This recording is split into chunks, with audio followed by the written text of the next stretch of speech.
कहिले पिङसँग त कहिले बलसँग, कहिले चिप्लेटीमा त कहिले घोडामा, खेल्दै र पढ्दै, पढ्दै र खेल्दै। साँच्चै रोमाञ्चकारी दिनचर्या।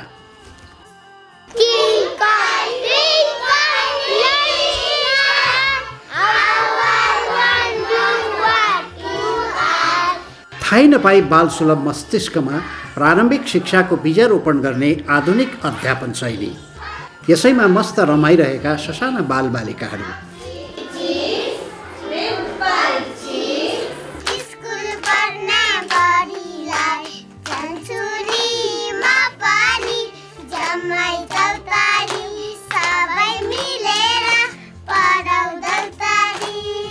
यी रहरलाग्दा दृश्य हुन् युरोपियन युनियनको सहयोग, चाइल्ड नेपालसँगको साझेदारीमा नेपाल ग्रामीण पुनर्निर्माण संस्था RRNले सञ्चालन गरेको सीमान्तकृत तथा विपन्न बालबालिकाहरूका लागि शिक्षा पहुँच परियोजना लागू गरिएका बाल विकास केन्द्रका बालबालिकाहरूको। दोलखा, रामेछाप र सिन्धुपाल्चोक जिल्लाका 15वटा गाउँ विकास समितिमा लागू गरिएको यो परियोजनाले सरकारको विद्यालय क्षेत्र सुधार कार्यक्रमलाई टेवा पुर्याउँदै गुणस्तरीय शिक्षा अभिवृद्धि तथा शैक्षिक पहुँच वृद्धिमा क्रियाशील छ। जीर्ण भवन, भौतिक पूर्वाधारको कमी, आवश्यक तालिम तथा शैक्षिक सामग्रीहरूको अभाव तथा पुरातन अध्यापन विधिले कक्षा कोठा र सिकाइ पद्धति दुवै बालमैत्री हुन नसकी भर्ना दरमा नै कमी एवं भर्ना भएकाहरूले पनि बिचैमा विद्यालय छाड्ने प्रवृत्ति नै शैक्षिक विकासको चुनौतीका रूपमा रहेका थिए। यही पृष्ठभूमिमा सुरु गरिएको परियोजनाले सबैभन्दा पहिले आफ्नो कार्यक्षेत्रभित्रका जिल्ला शिक्षा कार्यालय, गाउँ विकास समिति, गाउँ शिक्षा समिति एवं समुदाय स्तरमा अभिमुखीकरण गर्दै शिक्षकहरूलाई सम्बन्धित विषय विज्ञबाट बालमैत्री शिक्षण सिकाइ विधि सम्बन्धी तालिम प्रदान गर्यो। बच्चालाई काम दिनुभन्दा अगाडि व्यक्तिगत कार्य दिनुहोस्, समूह कार्य दिनुहोस्, गृह कार्य दिनुहोस्, दिनुभन्दा अगाडि स्पष्ट निर्देशन दिनुपर्छ। यसबाट परियोजना क्षेत्रका शिक्षक शिक्षिकाहरूले सघन शिक्षण विधि सम्बन्धी तालिम प्राप्त गरी व्यावहारिक ज्ञानसहित स्थानीय साधन स्रोतको भरपूर उपयोग गर्दै अध्यापन गरिरहेका छन्।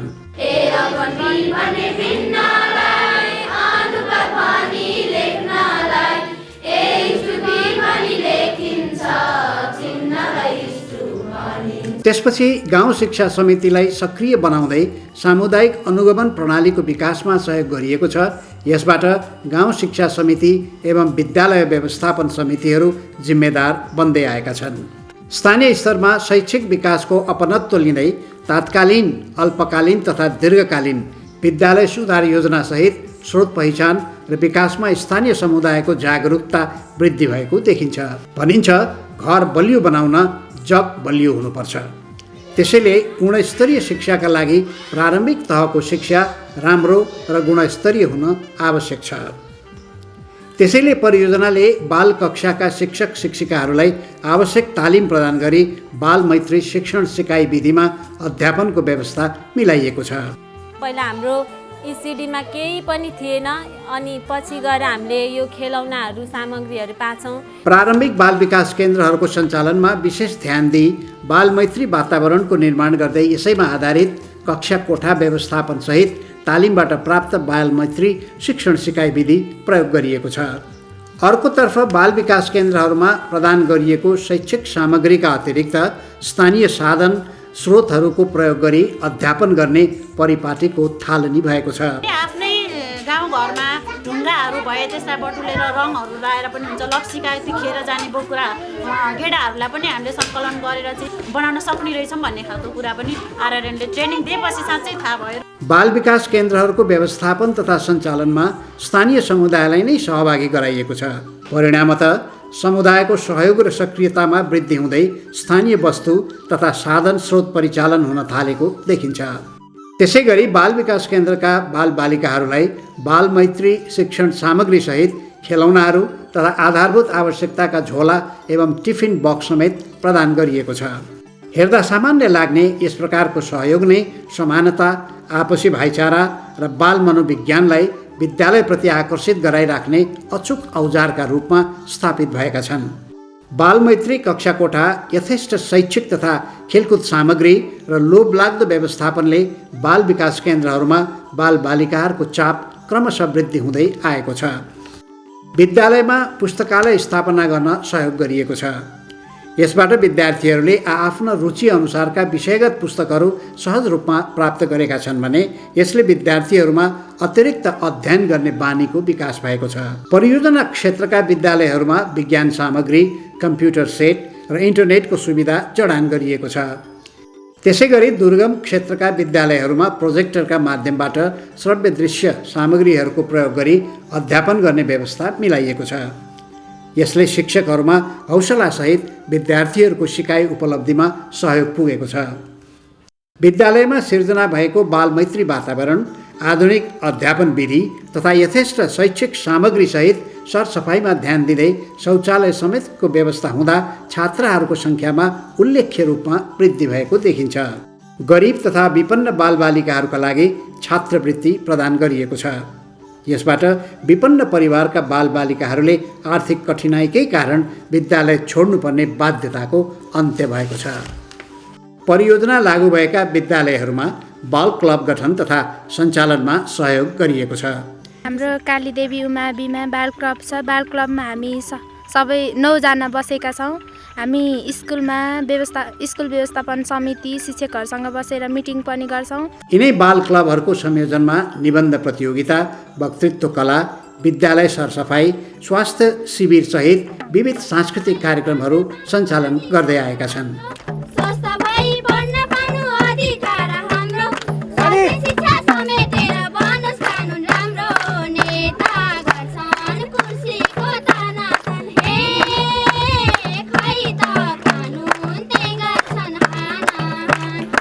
यसबाट विद्यार्थीहरूमा लुकेको प्रतिभाको प्रस्फुटनसहित सृजनशीलता र अतिरिक्त क्षमतामा उल्लेख्य रूपमा वृद्धि हुँदै आएको छ भने शिक्षक विद्यार्थीको सुमधुर सम्बन्ध बनी बालमैत्री विद्यालयको मर्म झल्किएको छ। उदाहरणका रूपमा अल्पसङ्ख्यक थामी समुदायको संस्कृति संरक्षणका निम्ति सुर्के मावि डडुवाको थामी नाटक तथा गीत एवं दोरम्बाको काकलिङ उच्च माविका विद्यार्थीहरूले आयोजना गरेको तामाङ जातिको लोपोन्मुख डम्फु नाचलाई लिन सकिन्छ। विद्यार्थीहरूको सर्वाङ्गीण व्यक्तित्व विकासका निम्ति नियमित खेलकुद अभ्यास र यसबाट प्रतिस्पर्धात्मक प्रतियोगिताहरूमा देखिएको क्षमता निकै लोभलाग्दो छ। परियोजनाको सहयोग र विद्यालयहरूको संयोजनमा आयोजना भएका क्षेत्रीय स्तरका दोहोरी गीत तथा भलिबल प्रतियोगिता जस्ता कार्यक्रमहरूले विद्यार्थीहरूको अतिरिक्त क्षमतामा राम्रो विकास हुँदैछ।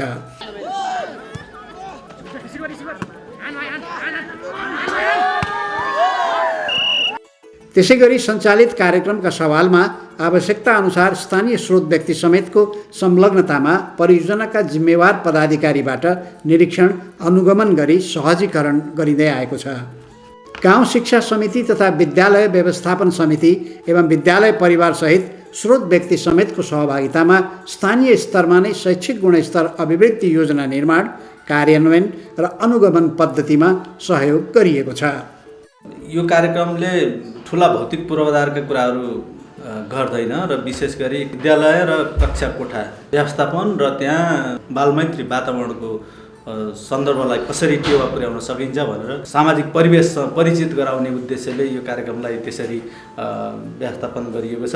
विविध कारणले कक्षा निरन्तर गर्न नसकी बिचैमा पढाइ छाडेका विद्यालय बाहिरका बालबालिकाहरूका लागि पुनः विद्यालय शिक्षाको मूल धारमा ल्याउने कक्षा सञ्चालन गरिएको छ। यो कार्यक्रम अन्तर्गत 1100 बालबालिकाहरू लाभान्वित भएका छन्। त्यसै गरी बिचैमा पढाइ छुटेका र उमेरका कारणले पुनः विद्यालय फर्कन नसक्नेहरूका लागि 3 महिने आयमूलक सिप विकासका व्यावसायिक तालिम प्रदान गरिएको छ। यसबाट रोजगारी र आय आर्जनसँगै स्थानीय समुदायले घर दैलोमा नै सेवा प्राप्त गर्न थालेका छन्।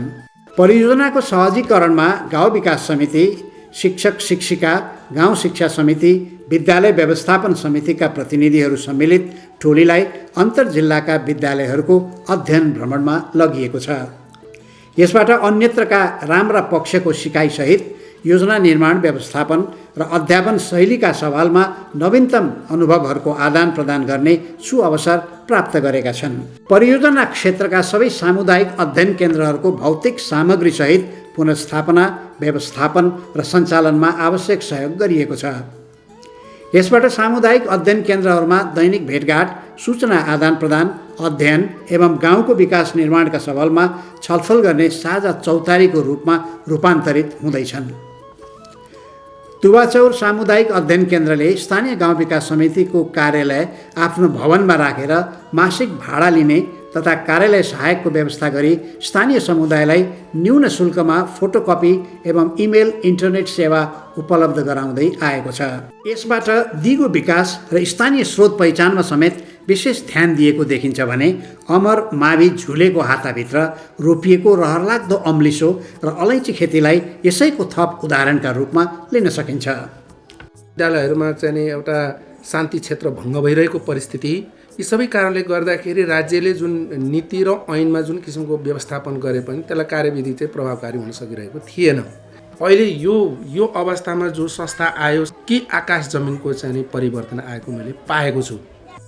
परियोजना लागू गरिएका 3वटै जिल्लामा राजनीतिक दल, सरकारी कार्यालय, पत्रकार महासङ्घ, पेशागत सङ्घ सङ्गठन एवं सहकर्मी सङ्घ संस्था तथा लाभान्वित विद्यालयका प्रतिनिधिहरू समेतको संलग्नतामा सार्वजनिक रूपमा जिल्ला स्तरीय समीक्षा गोष्ठी आयोजना गरिँदै आएको छ। यसबाट कार्यक्रमको पारदर्शितासहित लाभान्वितहरूमा उत्साह प्रदान गरेको छ भने परियोजनाका कर्मचारीहरूलाई थप जिम्मेवार बनाउँदै राज्यका सम्बन्धित पक्षलाई यसको दिगोपनको सवालमा सोच्नै पर्ने अवस्थामा पुर्याउनु कार्यक्रमको ठूलो उपलब्धिका रूपमा लिन सकिन्छ। परियोजनाले विद्यालय तथा समुदायमा काम गर्दाका अभ्यास, उपलब्धि र सिकाइहरूलाई गोष्ठी, अन्तर्क्रिया र विविध प्रकाशनहरूबाट समुदायको चेतना अभिवृद्धिसहित नीति निर्माण तहमा समेत प्रभावकारी वकालत गरिरहेको छ।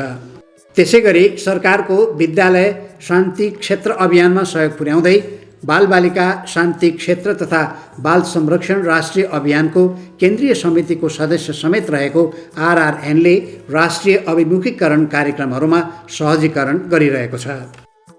विद्यार्थीको ठुलो सङ्ख्या चाहिँ पब्लिक विद्यालयहरूमा अध्ययन गर्ने भएकोले त्यो विद्यार्थीहरूको अथवा त्यो विद्यालयको शैक्षिक गुणस्तर यदि नसुधार्ने हो भनेदेखि देशको विकासलाई, देशको जनशक्ति विकासलाई असर गर्छ भन्ने कुरो सबैले बुझेको कुरा हो। अन्त्यमा गुणस्तरीय शिक्षा आर्जनका निम्ति दुर्गम क्षेत्रका गरिब तथा विपन्न बालबालिकाहरूका माझ पुगेको शिक्षाको ज्योतिमय यो कार्यक्रमको निरन्तरता बाँचिरहोस्। दात्री निकाय, युरोपियन युनियन र नेपाल ग्रामीण पुनर्निर्माण संस्था आरआरएनको सहयोगमा कलिला बालबालिकाहरूले उत्साहपूर्वक उठाएका यी हातहरूले गुणस्तरीय शिक्षाको शिखर चुम्न सकुन्, हाम्रो पनि शुभकामना। Sometimes on the swing, sometimes with the football, sometimes on slide and sometimes on the horseback. Playing and learning, learning and playing. What a pleasant life.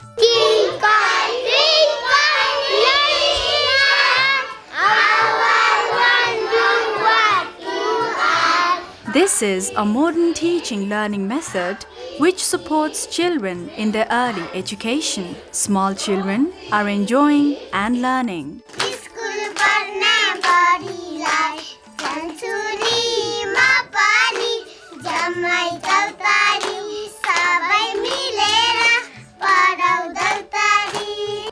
These interesting activities are of the children from a child development center. They are learning under the project Education for Vulnerable and Marginalized Children in Nepal, being implemented by Rural Reconstruction Nepal (RRN) in partnership with the Child Nepal, funded by European Union. The project is contributing to the government school sector reform program SSRP, increasing access to equity and quality education in 15 project VDCs of Dolakha, Ramechhap, and Sindhupalchok districts.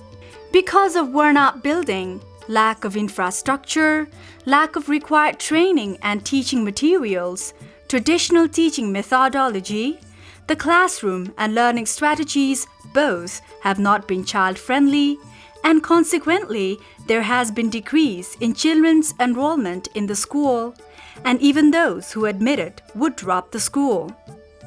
Thus, this has remained as a challenge to educational development. In this context, The project initially oriented district education offices, village development committees, village education committees, and local school communities, followed by child-friendly teaching learning training for the teachers.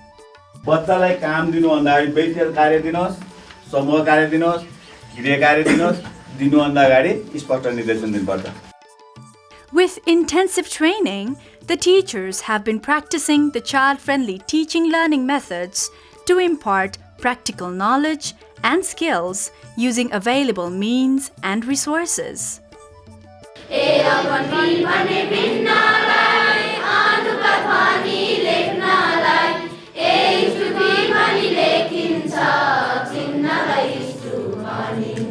Similarly, the community monitoring system is strengthened by empowering the education committees.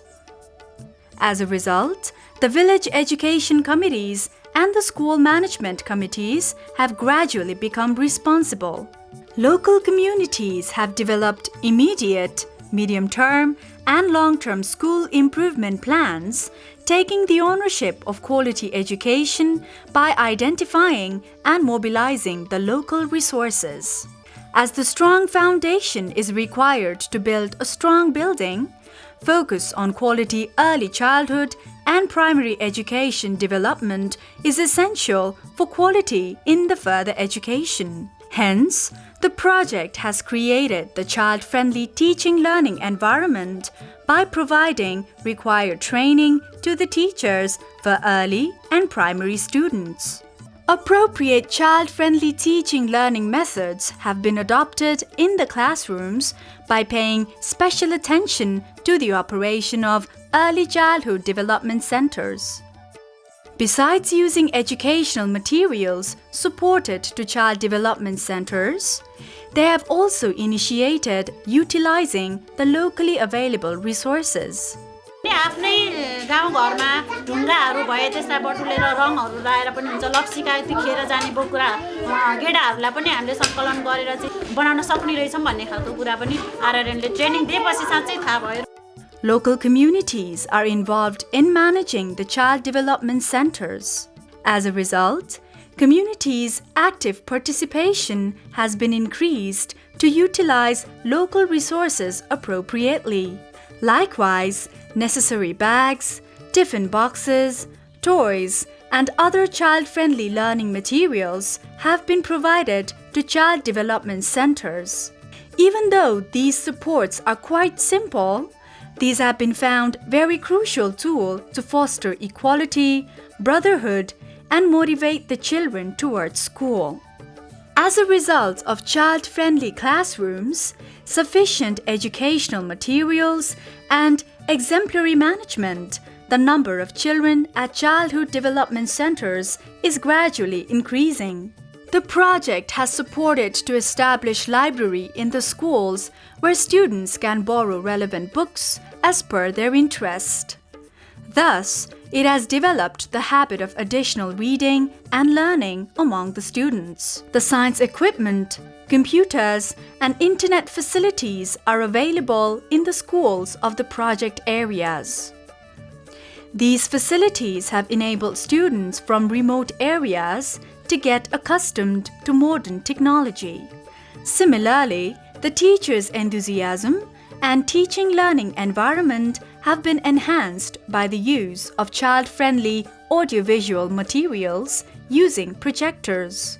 The number of girl students has also been significantly increased due to the child-friendly environment, modern teaching methods, and sufficient educational materials, along with awareness activities focused to hygiene and sanitary aspect in the schools.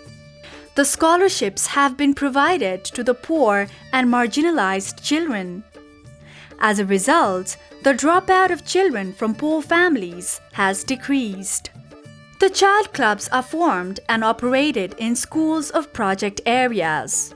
हाम्रो कालीदेवी उमा बिमा बाल club छ। बाल क्लबमा हामी सबै 9 जना बसेका छौं। Programs like essay and oratory competitions, school sanitation, health camp, sports, and various cultural activities are being organized with the coordination of these clubs.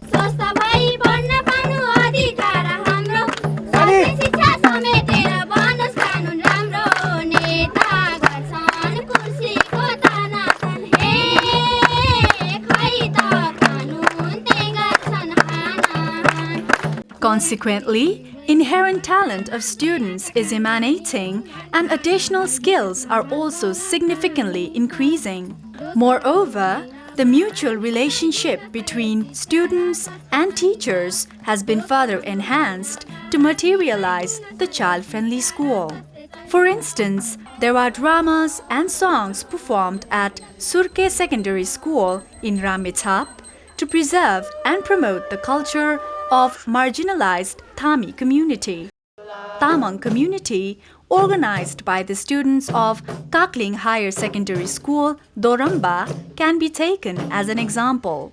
Regular sports and competitions are encouraging for the overall personality development of the students. Extracurricular activities like duet songs and volleyball competitions have been organized by child clubs in coordination of schools for the personality development of students.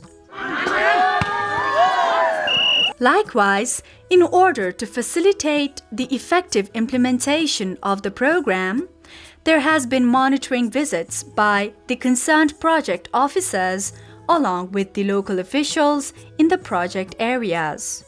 The educational plan, implementation and monitoring system have been developed locally with the involvement of VEC, SMC, PTA and resource persons for the promotion of quality education. यो कार्यक्रमले ठुला भौतिक पूर्वाधारका कुराहरू गर्दैन र विशेष गरी विद्यालय र कक्षा कोठा व्यवस्थापन र त्यहाँ बालमैत्री वातावरणको सन्दर्भलाई कसरी टेवा पुर्याउन सकिन्छ भनेर सामाजिक परिवेशसँग परिचित गराउने उद्देश्यले यो कार्यक्रमलाई त्यसरी व्यवस्थापन गरिएको छ. In order to bring the dropped out children into the mainstream education, special bridge classes have been arranged. As a result, 1,100 students have been benefited from OSP program.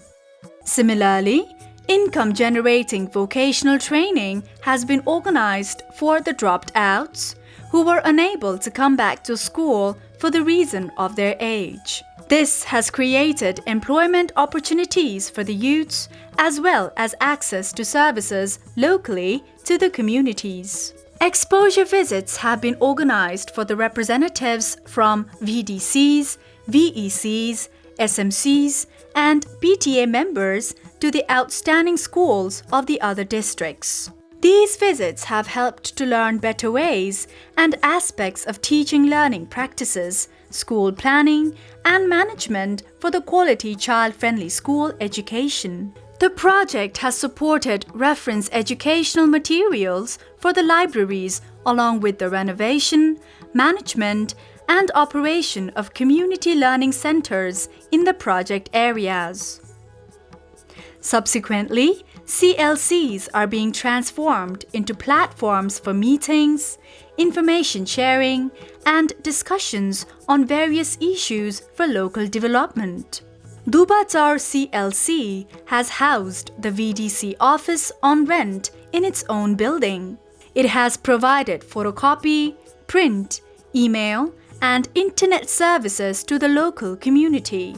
ध्यान केन्द्रको लागि निर्माणदेखि लिएर त्यसभित्र आवश्यक फर्निचरहरूदेखि लिएर लाइब्रेरीको लागि आवश्यक पुस्तकालय अनि त्यसमा आवश्यक अरूको फर्निचरका सामग्रीहरूदेखि कम्प्युटरसम्मको व्यवस्था प्रिन्टरको व्यवस्था पनि आर्यनले गरिदिनु भएको छ.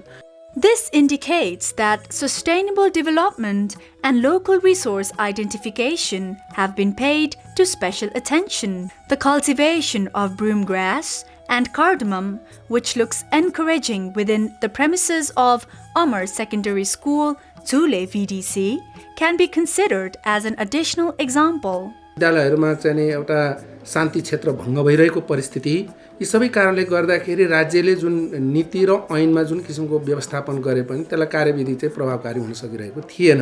अहिले यो अवस्थामा जो संस्था आयो के आकाश जमिनको चाहिँ परिवर्तन आएको मैले पाएको छु. District-level public meeting and workshops have been organized involving political party, government authority, media, partners, and stakeholders' representatives. This has encouraged the beneficiary groups along with improvements in the transparency of the program. Importantly, it has been able to realize the sustainability of the program among the concerned stakeholders with their responsibilities. जिल्ला शिक्षा कार्यालयले गर्न खोजेकै कार्यमा उहाँहरूको सहायता पाइएको छ. The program has been disseminating its practices, achievements, and learning through various channels like workshops, conferences, and publications to enhance the awareness of the communities and stakeholders as well as advocate to policy-making level. As a central committee member of Children as Zone of Peace and Child Protection, RRN has been facilitating the national and regional level orientation program of the government campaign School as Zone of Peace. विद्यार्थीको ठुलो सङ्ख्या चाहिँ public विद्यालयहरूमा अध्ययन गर्ने भएकोले त्यो विद्यार्थीहरूको अथवा त्यो विद्यालयको शैक्षिक गुणस्तर यदि नसुधार्ने हो भनेदेखि देशको विकासलाई देशको जनशक्ति विकासलाई असर गर्छ भन्ने कुरो सबैले बुझेको कुरा हो. उनीहरूको पनि दायित्व के हुन सक्छ भने यसमा कसरी चाहिँ सुधार ल्याउन सकिन्छ त. Finally, this luminous program of education which spreads across the remote areas to promote access to quality education for poor and marginalized children that is relevant to be continued in the days to come. The work that the non-state actor programs carry out, the activities that carry out in the schools is very important to supporting the government's work. It helps to enhance inclusion, to improve equity, to boost children's experience in school and to also support teachers to teach better. May these children continuously enthused with the support of European Union and RRN be able to achieve the goal of quality education for all. Name